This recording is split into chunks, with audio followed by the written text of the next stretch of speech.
Hello my dear friend, welcome to my investor. इस video में बात करेंगे सुज़लोन एनर्जी स्टॉक के बारे में।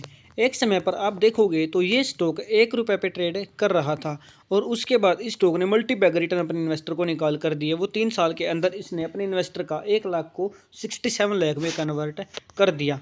अब हम देखते हैं कि क्या ये स्टॉक प्राइस दोबारा से गिर के ऐसे ही किसी रेंज में पहुंच जाएगा जहां से दोबारा इसमें एंट्री करने का मौका लिया जा सके, यानी कि अपॉर्चुनिटी मिल सके, या फिर ये स्टॉक यहां से जाके आगे मल्टी बैग रिटर्न दोबारा दे देगा और ये स्टॉक 200-300 रुपए तक पहुंच जाएगा। वो हम इस स्टॉक में समझेंगे, इस वीडियो में समझेंगे। तो आप देखोगे जब जब प्राइस मूविंग एवरेज 50 पे आके ट्रेड कर रहा था तब तब आपको देखने को मिला कि इस स्टॉक में हमें अच्छे रिटर्न देखने को मिले हैं। अब हमारे लिए ज़रूरी है कि यहाँ से इस चीज़ को समझना।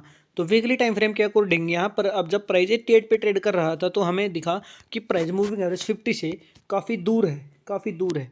तो हमें एक डिमांड जोन देखना था। डिमांड जोन के अकॉर्डिंग प्राइस वहीं पर आया और वहाँ पे मूविंग एवरेज 50 भी था, तो वहाँ से इसे रिट्रेस लिया। अब आपको दिख रहा है कि प्राइस यहाँ पर लगातार 3 वीक से इस रेंज में है, यानी कि 3 वीक इसने यहाँ पर स्पेंड कर दिए हैं और कोई बड़ा रिटर्न अपने इन्वेस्टर को निकाल कर नहीं दिया है। तो अब हम क्या करेंगे, यहाँ पर हम इसको डेली टाइम फ्रेम में कन्वर्ट कर देंगे। तो जब हम इसको डेली टाइम फ्रेम में कन्वर्ट कर रहे हैं तो हमें एक चीज़ समझ आ रही है कि प्राइस इस रेंज को बार बार रिस्पेक्ट कर रहा है। ठीक है, यानी कि मूविंग एवरेज 50 को रेजिस्टेंस की तरह यूज़ कर रहा है। उसके बाद यहाँ पर मूविंग एवरेज 200 तक गया, फिर 300 तक गया और यहाँ पर दोबारा से इसको रेजिस्टेंस की तरह यूज़ कर रहा है। तो ये जो ट्रेंड लाइन है इसको, ये यहाँ पर इसको आपको दिख रहा है कि इसको ब्रेकआउट करेगा। ठीक है ना, आपको यहाँ पर सिंपली एक ट्रेंड लाइन ड्रा करनी है। तो आपने यहाँ पे एक ट्रेंड लाइन ड्रा की तो आपको समझ आएगा।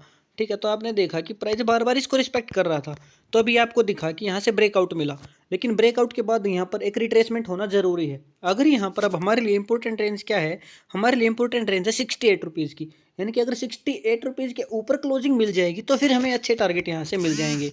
ये हमारे लिए इंपॉर्टेंट रेंज है। अब इसको अगर आप ट्रेड ये पिवट इंडिकेटर यूज़ करोगे तो भी आपको समझ आ जाएगा। ठीक है, आप देखोगे तो एग्जैक्ट जो R1 है वो आपको 70 पर दिख रहा है। ठीक है, लेकिन इंपॉर्टेंट रेंज कौन सी है, आपको ये रेंज जरूरी है। ठीक है, ये वाली रेंज बहुत जरूरी है। ठीक है, 67 और 70 यही रेंज आपके लिए इंपॉर्टेंट है। यानी कि आप देखोगे तो प्राइस पिवट इंडिकेटर पे आया, यहाँ पे पिवट लाइन पे आया, इसके बाद ऊपर गया।